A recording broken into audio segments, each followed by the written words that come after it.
O Parlatório Livre, uma vez mais, está com o professor filósofo Paulo Cruz. Hoje, na temática panorâmica para abordar eleições de 2018, ele foi provocado a falar sobre a visão do eleitor. Esse eleitor está no obscurantismo? Você conseguiu abordar? Teve alguma outra cenário que você poderia trazer para a gente? Bom, obrigado pelo convite.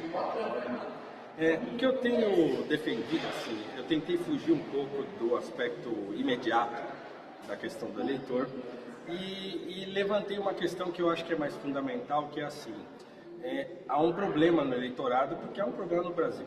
Então, por exemplo, quando a gente olha o Congresso hoje e vê um monte de gente que a gente não confia, tudo ladrão, não vamos votar em ninguém, não sei o que e tal, e quer derrubar tudo.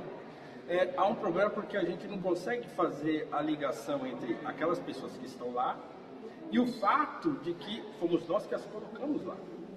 Então, quer dizer, a gente não consegue entender como é que elas foram para lá, mas a gente não entende porque fomos nós que votamos e os elegemos, né? Uma amnésia.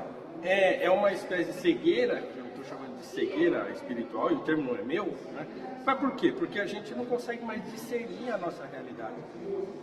E eu tenho sustentado que a grande ruptura que aconteceu é que assim, nós perdemos completamente o contato com duas tradições importantes da nossa Constituição, que é a nossa tradição histórica, quer dizer, nós não conhecemos mais a nossa história. Os livros de história que são hoje, estão no currículo do ensino e tal, eles têm uma vertente que a gente conhece, né? Geralmente muito baseados no Caio Pereira Júnior, em toda aquela história econômica e mais voltada com uma visão socialista da história, né? Em que os portugueses são os exploradores e os índios são os bons selvagens que tiveram as suas terras tomadas e tal. Então é uma visão unilateral e trágica da história do Brasil, né? Inclusive, o Brasil Paralelo tem feito um trabalho de apresentar os aspectos positivos dessa história, e isso tem sido muito bom, né? Então, quer dizer, essa é uma coisa, perdemos a tradição histórica com a proclamação da República. O Brasil tinha uma tradição monárquica que veio sendo construída. O Dom Pedro II fez um esforço gigantesco para criar um imaginário brasileiro, para criar uma visão cívica e tal, que foi rompida de repente. E o povo ficou, como disse um político da época, bestializado, sem entender o que estava acontecendo. E nós estamos sem entender o que está acontecendo até hoje. Para eu considerar, isso foi um golpe? Foi um golpe. Foi um golpe militar. Está na moda.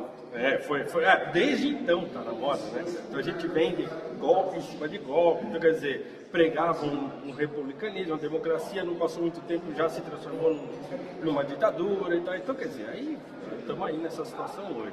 Então, a tradição política foi perdida.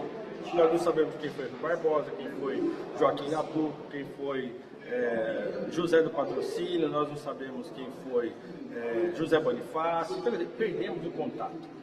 Muitos poucos de nós sabem quem são essas pessoas e as conhecem, leu alguma coisa. Nós não lemos a carta de Pero Vaz e Caminha, porque dizem para nós que essa é a visão do colonizador. Então, quer dizer, perdemos. E a outra coisa que a gente perdeu foi a tradição imaginativa. Então, toda aquela tradição imaginativa que existia no povo indígena, que existia no povo africano e que existia no povo português, também foi perdida. Nós não conseguimos ler o Camões hoje. A gente não entende o que está escrito ali. Então, tomaram da gente o nosso idioma. Não falamos mais o português, né? Então, a gente não entende. A mitologia africana se transformou em macumba e a mitologia indígena se transformou em nada. Folclore. Um folclore, né? E aí, acabou, né? Então, quer dizer, o Brasil nasce então numa sociedade já num mundo em transformação, na época moderna, está chegando o modernismo e tal, a era moderna da filosofia. Então aí isso fez com que a gente ficasse meio perdido. Então eu tenho defendido que a gente precisa recuperar essa tradição. E só assim nós teremos um Brasil de novo. E esse brasileiro que perdeu essas duas realidades, ele está no limbo hoje? Tá. Nós estamos. Alguns menos, um pouco mais conscientes dessa situação, mas a grande maioria não consegue nem perceber que está nessa situação. Não entende o que está acontecendo, não entende por que está assim, né? Então, quer dizer, é um trabalho duro, longo, demorado, que talvez nós não vejamos.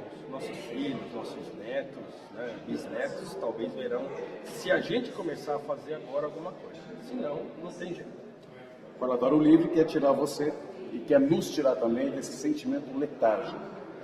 Uma questão para te liberar. A fake news, ela é a vala comum dos preguiçosos ou ela é o ponto de partida dos curiosos? Eu acho que é as duas coisas. Eu acho que a fake news é um termo novo para uma coisa que sempre aconteceu. Né? E eu acho que assim, e aí eu volto à mesma questão. Então, a gente já não consegue discernir o que é fake news ou não. Por quê? Porque a gente não entende a realidade, não entende o que está acontecendo. Então, eu não tenho capacidade de discernir. Por exemplo, no Brasil, onde todas as notícias são opinião, onde você não, e uma opinião escamoteada e disfarçada, porque ninguém diz, eu sou o repórter eleitor do PSOL e eu vou dar então a minha opinião dessa notícia aqui em relação àquilo que eu acredito. Ninguém fala. Todo mundo posa de isento, mas todo mundo tem uma posição política e cada vez mais politizada dentro da imprensa. Então, e o brasileiro, o brasileiro não consegue discernir. Então, quer dizer, aí vem fake news e vem, como disse o Denzel Washington numa entrevista no ano passado, o ano retrasado, em relação à eleição do Donald Trump, né, ele perguntaram alguma coisa sobre a imprensa para ele, falou, olha, se você não vê o jornal, você fica desinformado. Se você vê o jornal, você fica mal informado. Então, quer dizer, e aí está tudo misturado, fake news, com notícia enviesada, como é que a gente consegue entender? A gente não vai conseguir entender por quê? Porque a gente não tem referência. Perdemos o contato com a verdade, né? Com as grandes referências que a tradição poderia ter nos dado.